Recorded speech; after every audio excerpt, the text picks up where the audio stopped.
Hello students. कैसे हो आप लोग। आज का हमारा टॉपिक है डिस्कशन का केमिकल बॉन्डिंग में हम डिस्कस करेंगे बेस्पर थ्योरी। ठीक है, बहुत ही इजी है। तो बेस्पर थ्योरी बेसिकली हम क्यों स्टडी करते हैं, सबसे पहले तो हमें पता होना चाहिए कि हम क्या चीज़ किसके लिए स्टडी करते हैं। तो बेस्पर थ्योरी हम स्टडी करते हैं किसी भी मॉलिक्यूल की शेप को प्रेडिक्ट करने के लिए, उसकी शेप कैसी होगी। ठीक है, इसी तरह के क्वेश्चन पूछे जाते हैं जनरली जेई मेंस में या पीएमटी में। बहुत ही इजी टॉपिक है। I am going to start with the VSEPR theory.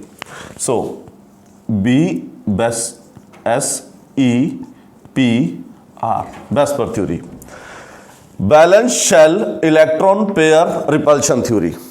जैसा कि नाम अपने आप बता रहा है बेटे कि जो सेंट्रल एटम की बैलेंस शेल होती है उसके इलेक्ट्रॉन पेयर जो होते हैं वो आपस में रिपेल करते हैं, और रिपल्शन के कारण क्या होता है कि जो सेंट्रल एटम है उन इलेक्ट्रॉन को ऐसे एंगल पे अरेंज करने की कोशिश करता है ताकि वहां पे रिपल्शन मिनिमम हो जाए और एनर्जी मिनिमम हो जाए और स्टेबिलिटी बढ़ जाए। अब इसको समझाने के लिए मैं एक सिंपल से एग्जांपल से स्टार्ट करता हूं। मान लो मैं मीथेन की बात करता हूं। मीथेन में मेरे पास क्या है, एक कार्बन एटम है, यहां पे 4 हाइड्रोजन एटम है। हम सबको पता है बेटे कार्बन के अंदर 4 बैलेंस इलेक्ट्रॉन होते हैं, हाइड्रोजन के अंदर 1 बैलेंस इलेक्ट्रॉन है।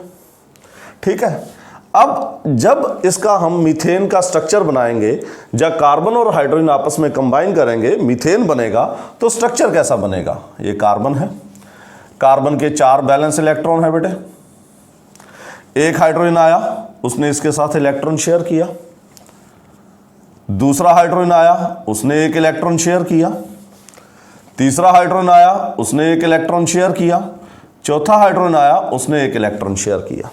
ठीक है, तो अब जब हम इसको देखते हैं मीथेन के अंदर कार्बन की बैलेंस शेल में कितने इलेक्ट्रॉन हो गए बेटे, 2, 2 4, 2 6 और 2 8। पहले कितने थे, पहले थे 4, अब हो गए 8। इलेक्ट्रॉन के ऊपर चार्ज क्या होता है बेटे, नेगेटिव।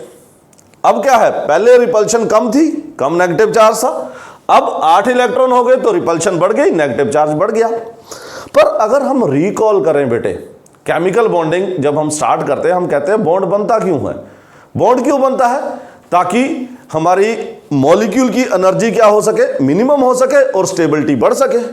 पर यहां तो उल्टा हो रहा है। यहां क्या हो रहा है, जब मॉलिक्यूल बना तो बैलेंस शेल के इलेक्ट्रॉन बढ़ गए, बैलेंस शेल के इलेक्ट्रॉन बढ़ने से क्या हुआ, रिपल्शन बढ़ी, रिपल्शन बढ़ने से क्या हुआ बेटे, एनर्जी बढ़ गई, एनर्जी बढ़ने से स्टेबिलिटी कम हो गई। ये तो उल्टा हो गया जैसा कि हमने स्टार्ट किया था। तो इसके लिए ये थ्योरी दी गई है। ये थ्योरी क्या कहती है कि जो सेंट्रल एटम होता है ये अपने बैलेंस शेल के जो इलेक्ट्रॉन पेयर है इनको एक पर्टिकुलर एंगल पे अरेंज करता है। उस एंगल पे ये अरेंज करता है जिस एंगल पे रिपल्शन मिनिमम हो और एनर्जी मिनिमम हो और स्टेबिलिटी क्या हो, मैक्सिमम हो। तो ये थ्योरी बेसिकली रिपल्शन के ऊपर बेस्ड है। तो अब बेस्पर थ्योरी में हम सबसे पहले इसके पॉइंट्स देखेंगे, कौन कौन से पॉइंट्स हैं। उन पॉइंट्स को समझने के बाद आप इस थ्योरी को इजीली अप्लाई कर सकते हो। तो सबसे पहला पॉइंट मेरा बेटे क्या है इसका, इस थ्योरी का,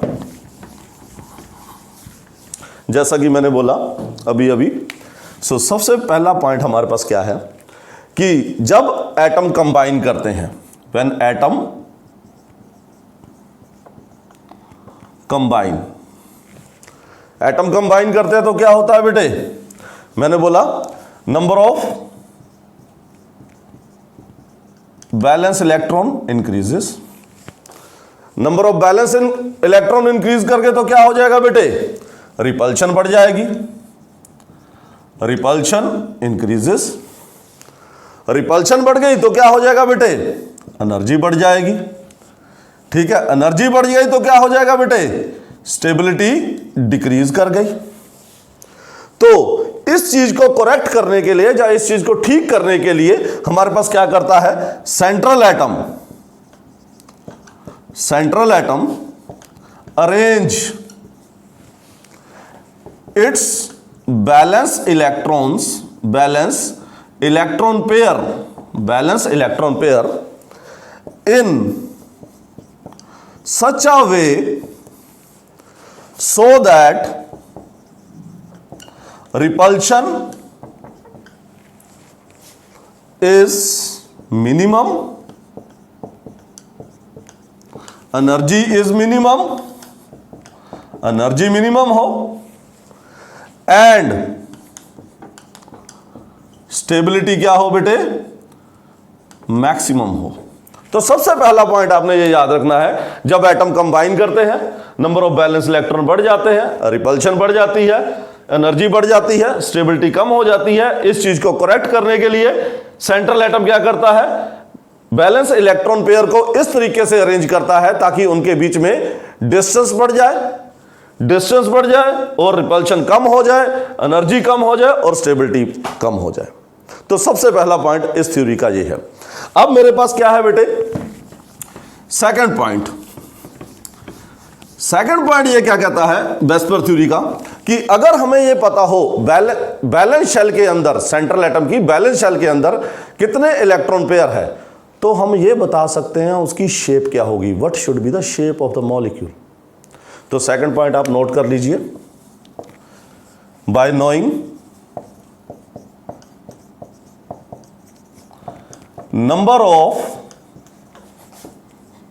electron pair, by knowing number of electron pair around central atom,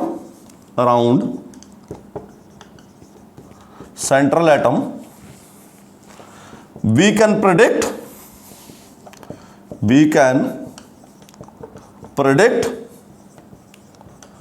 shape of molecule। तो अगर मुझे यह पता चल जाए सेंट्रल एटम के आसपास कितने बैलेंस इलेक्ट्रॉन पेयर है, ठीक है, तो मैं उसकी शेप क्या कर सकता हूं, प्रेडिक्ट कर सकता हूं। क्या कर सकता हूं बेटे, शेप को प्रेडिक्ट कर सकता हूं। ठीक है, तीसरा पॉइंट। सो पहली चीज मैं एक बार फिर से रिकॉल कर रहा हूं, सेंट्रल एटम अपने बैलेंस इलेक्ट्रॉन पेयर को इस तरह से अरेंज करेगा ताकि वहां पे क्या हो जाए, रिपल्शन मिनिमम हो जाए और स्टेबिलिटी क्या हो जाए, मैक्सिमम हो जाए। दूसरा पॉइंट क्या है, अगर मुझे यह पता चल जाए उसके अंदर नंबर ऑफ इलेक्ट्रॉन पेयर कितने हैं तो मैं उसकी शेप प्रेडिक्ट कर सकता हूं। तीसरा पॉइंट, जब भी आप मॉलिक्यूल बनाओगे, मॉलिक्यूल के अंदर तुम्हें पता है सिंगल बॉन्ड भी होता है, डबल बॉन्ड भी होता है, ट्रिपल बॉन्ड भी होता है, पर इस थ्योरी के अकॉर्डिंगली आपने डबल बॉन्ड और ट्रिपल बॉन्ड को सिंगल बॉन्ड मान के चलना है, जिसको हम सुपर पेयर भी बोलते हैं। क्या बोलते हैं, सुपर पेयर। सो तीसरा पॉइंट में क्या है इसकी, इट हैज अजम्पशन। अजम्पशन क्या है, double bond and triple bond is considered as single bond, which is also known as super pair, जिसको आप क्या बोल सकते हो बेटे, सुपर पेयर भी बोल सकते हो। तो आपने डबल बॉन्ड और ट्रिपल बॉन्ड को क्या मान के चलना है, सिंगल बॉन्ड मान के चलना है। क्लियर है। चौथा पॉइंट, अब जैसा कि मैंने बोला कि सेंट्रल एटम के बैलेंस इलेक्ट्रॉन एक दूसरे को रिपेल करते हैं। अब सेंट्रल एटम के बैलेंस शेल में लोन पेयर भी होंगे, बॉन्ड पेयर भी होंगे। तो चौथे पॉइंट में हम ये बताते हैं कि उनके बीच में रिपल्शन का क्या ऑर्डर होगा। तो हमेशा याद रखना बेटे, लोन पेयर रिपल्शन जो होगी, lone pair bond pair repulsion से ज्यादा होगी और बॉन्ड पेयर की रिपल्शन सबसे कम होगी। सो ये 4 पॉइंट हो गए। ठीक है, अब हमारे पास नेक्स्ट पॉइंट क्या आता है हमारा वेस्पर थ्योरी का, कि हमें यह देखना है उसके अंदर लोन पेयर कितने हैं और बॉन्ड पेयर कितने हैं। ठीक है, तो सबसे पहले अब इस थ्योरी को जब अप्लाई करना है तो सबसे पहले आप काउंट कर लीजिए उसके अंदर टोटल पेयर कितने हैं। सो इसको अप्लाई कैसे करना है, पहले draw the Lewis structure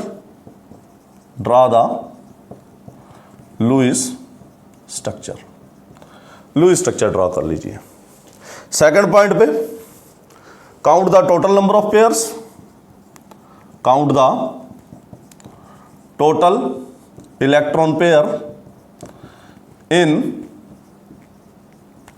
balance shell of central atom.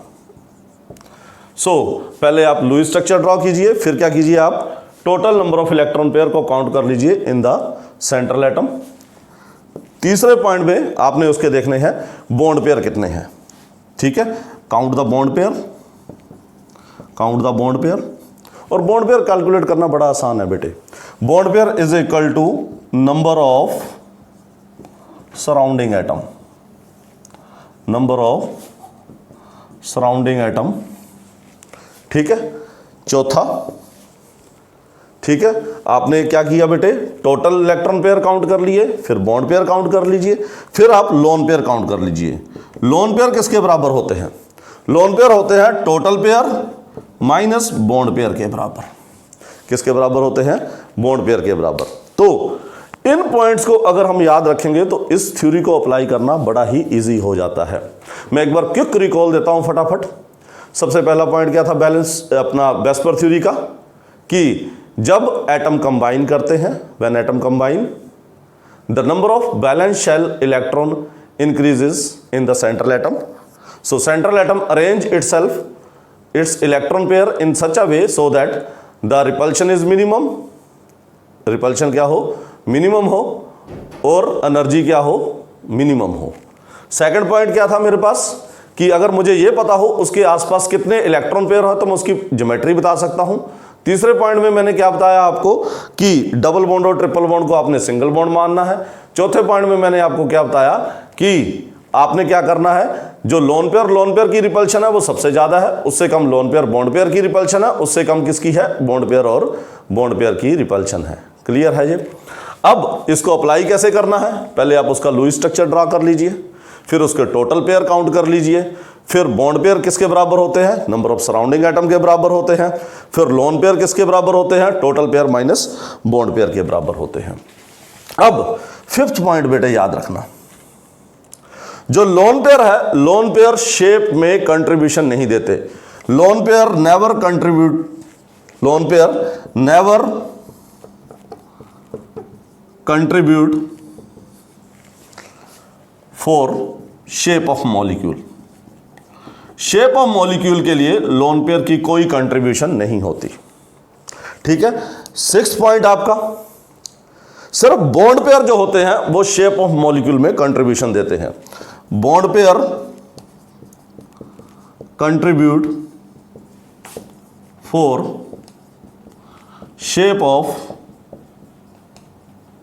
Molecule, bond pair shape of molecule में कंट्रीब्यूशन देते हैं। ठीक है बेटे, अब हमारे पास ये 6 पॉइंट हो गए। अब मैं एक एडिशनल चीज आपको यहां पे ऐड करना चाहता हूं, जो कि हमारा हाइब्रिडेशन टॉपिक है। हाइब्रिडेशन अगर हमने बतानी हो, हाइब्रिडेशन किसके बराबर होती है बेटे? ये वैसे नोट कर लीजिए, हम अगले लेक्चर में इसको डिस्कस करेंगे। हाइब्रिडेशन किसके बराबर होती है? Lone pair plus bond pair के बराबर होती है। वैसे ही geometry of molecule, geometry is also is equal to lone pair plus bond pair. और जो शेप है, shape is decided only by the bond pair. Shape किससे डिसाइड होती है? ओनली बॉन्ड पेयर से डिसाइड होती है। सो इन चीजों को आपने ध्यान में रखना है।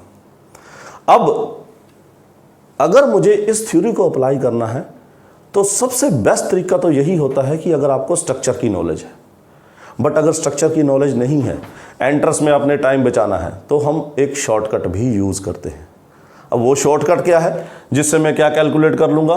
मैं कैलकुलेट कर लूंगा टोटल पेयर कितने हैं, जिसको हम स्टीरिक फैक्टर भी बोल देते हैं। फिर मैं बॉन्ड पेयर कैलकुलेट कर लूंगा, फिर मैं लोन पेयर कैलकुलेट कर लूंगा, और उससे शेप ऑफ मॉलिक्यूल बता दूंगा। शेप ऑफ मॉलिक्यूल क्या है बता दूंगा। अब वो शॉर्टकट वे क्या है बेटे? शॉर्टकट वे क्या है हमारे पास, जिसको हम बोलते हैं टोटल पेयर। मैं इसको टोटल पेयर बोल देता हूं, बुक्स में इसको स्टीरिक फैक्टर लिखा होगा, स्टीरिक फैक्टर। इसका फॉर्मूला क्या है? Half into B plus M minus C plus A, यह फॉर्मूला है। अब वी क्या है बेटे? B is number of valence electron, number of valence electron of central atom. ठीक है। एम क्या है बेटे? M is number of monovalent atom, number of monovalent atom. Number of क्या है? Monovalent atom. मोनोवैलेंट एटम कौन से होते हैं बेटे? जो सिंगल बॉन्ड बनाते हैं। जनरली आपके पास हाइड्रोजन या जितने भी हैलोजन है वो मोनोवैलेंट है। फ्लोरीन, क्लोरीन, ब्रोमीन, आयोडीन ये मोनोवैलेंट है या हाइड्रोजन। ठीक है। सी का मतलब क्या है? सी मतलब कैटायन, कैटायन मतलब positive charge. It is a magnitude of positive charge, magnitude of positive charge. And A क्या है? ए मतलब अनायन, अनायन मतलब magnitude of negative charge, magnitude of negative charge. ठीक है। तो यहां से हम टोटल पेयर काउंट कर लेंगे, और टोटल पेयर से मैंने आपको बताया क्या पता चलता है? हाइब्रिडेशन पता चलती है, ज्योमेट्री पता चलती है। जब मुझे टोटल पेयर पता चल गए बेटे, तो मुझे लोन पेयर और बॉन्ड पेयर भी कैलकुलेट करने हैं। तो अब इसको नोट कर लीजिए, आप लोग इसको नोट कर सकते हैं। Steric factor is equal to half into B plus M minus C plus A. B क्या है? Number of valence electron. M क्या है? Number of monovalent atom. C क्या है? Magnitude of positive charge. A क्या है? Magnitude of negative charge. तो अब मुझे क्या करना है? इस थ्योरी को अप्लाई करना है। क्या करना है बेटे? इस थ्योरी को क्या करना है? अप्लाई करना है। अब सबसे पहले हमेशा जनरली जब आप एंट्रेंस में क्वेश्चन सॉल्व करोगे आपको टाइम सेव करना है, तो आप इस शॉर्टकट को यूज कीजिए। इस शॉर्टकट से मोस्टली चीजें हो जाएंगी। ठीक है। जो एक्सेप्शंस होंगी उनको हम डिस्कस कर लेंगे। अब मेरे पास क्या है? सबसे पहले मैंने क्या कर लिया बेटे? स्टीयरिंग फैक्टर कैलकुलेट कर लिया। मुझे पता है टोटल पेयर किससे निकलेंगे? किस फार्मूले से? Half into B plus M minus C plus A से निकल जाएंगे। जब मैंने टोटल पेयर कैलकुलेट कर लिए तो मेरे पास क्या हो जाएगा बेटे? Total pair minus bond pair. ठीक है। टोटल पेयर आपका क्या है? That is steering factor. Bond pair क्या है? Number of surrounding atom, number of surrounding atom. Total pair में से अगर मैं बॉन्ड पेयर माइनस कर देता हूं, मेरे पास क्या आ जाते हैं बेटे? लोन पेयर आ जाते हैं। क्या आ जाते हैं? लोन पेयर आ जाते हैं। तो ये मेरी क्या है? वेस्पर थ्योरी है। अब इसको हम अप्लाई करना स्टार्ट करेंगे। ठीक है। सो नेक्स्ट लेक्चर में हम क्या करेंगे? इस थ्योरी को अप्लाई करेंगे। तो अब मैं एक बार फटाफट क्विक रिकॉल दे रहा हूं बेटे। मैंने क्या बोला? VSEPR theory, valence shell electron pair repulsion theory. पहला पॉइंट, जब भी एटम कंबाइन करेंगे सेंट्रल एटम के बैलेंस इलेक्ट्रॉन बढ़ेंगे। बैलेंस इलेक्ट्रॉन बढ़ने से क्या होगा? रिपल्शन बढ़ेगी। उस रिपल्शन को कम करने के लिए वो इलेक्ट्रॉन पेयर को ऐसे एंगल पे अरेंज करेगा जिस एंगल पे रिपल्शन मिनिमम हो और स्टेबिलिटी मैक्सिमम हो। दूसरा पॉइंट, अगर हमें पता चल जाए सेंट्रल एटम के आसपास कितने टोटल बैलेंस इलेक्ट्रॉन पेयर है तो हम उसकी ज्योमेट्री बता सकते हैं। तो मुझे टोटल पेयर कैलकुलेट करने हैं, टीपी, टोटल पेयर कैलकुलेट करने हैं। तीसरा पॉइंट, हमने डबल बॉन्ड और ट्रिपल बॉन्ड को सिंगल बॉन्ड मानना है क्वेश्चन को सॉल्व करने के लिए। ये इस थ्योरी की अजम्पशन है जिसको हम सुपर पेयर बोल देते हैं। चौथा पॉइंट, लोन पेयर और लोन पेयर की रिपल्शन सबसे ज्यादा होती है। उससे कम रिपल्शन लोन पेयर और बॉन्ड पेयर में है। उससे कम रिपल्शन बॉन्ड पेयर और बॉन्ड पेयर में है। तो ये ऑर्डर याद रखना। ये ऑलरेडी एक बार जेईई मेंस में क्वेश्चन आ चुका है। बड़ा सिंपल सा क्वेश्चन, थ्योरी में से एक पॉइंट का क्वेश्चन बना दिया था उसने। ठीक है। अब 4 पॉइंट हो गए मेरे पास। अब इस थ्योरी को अप्लाई कैसे करना है? लुईस स्ट्रक्चर ड्रॉ कीजिए। आप टोटल पेयर काउंट कीजिए, बॉन्ड पेयर काउंट कीजिए, लोन पेयर काउंट कीजिए, और आप ज्योमेट्री बता सकते हो या शेप बता सकते हो। पर उससे आसान तरीका क्या है? आप फॉर्मूला लगाइए टोटल पेयर का, half into B plus M minus C plus A. Total pair calculate करके minus number of surrounding atom कर दीजिए, लोन पेयर आपके पास आ जाएंगे। ठीक है। अब मैंने क्या बताया? लोन पेयर कभी शेप में कंट्रीब्यूशन नहीं देंगे, सिर्फ बॉन्ड पेयर कंट्रीब्यूशन देंगे। बॉन्ड पेयर के कारण शेप डिसाइड होगी।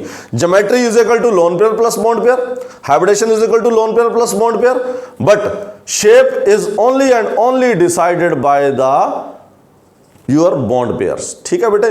तो इस चीज को, ये तो आगे थ्योरी, अगले लेक्चर में हम इसकी एप्लीकेशन पार्ट डिस्कस करेंगे, जिसमें हम डिस्कस करेंगे कि अगर हम मुझे एंट्रेंस में इस तरह का मॉलिक्यूल दिया हो और उस मॉलिक्यूल की शेप बतानी हो तो इस थ्योरी को अप्लाई करके हम उसकी शेप प्रेडिक्ट करेंगे। Okay then, see you, bye.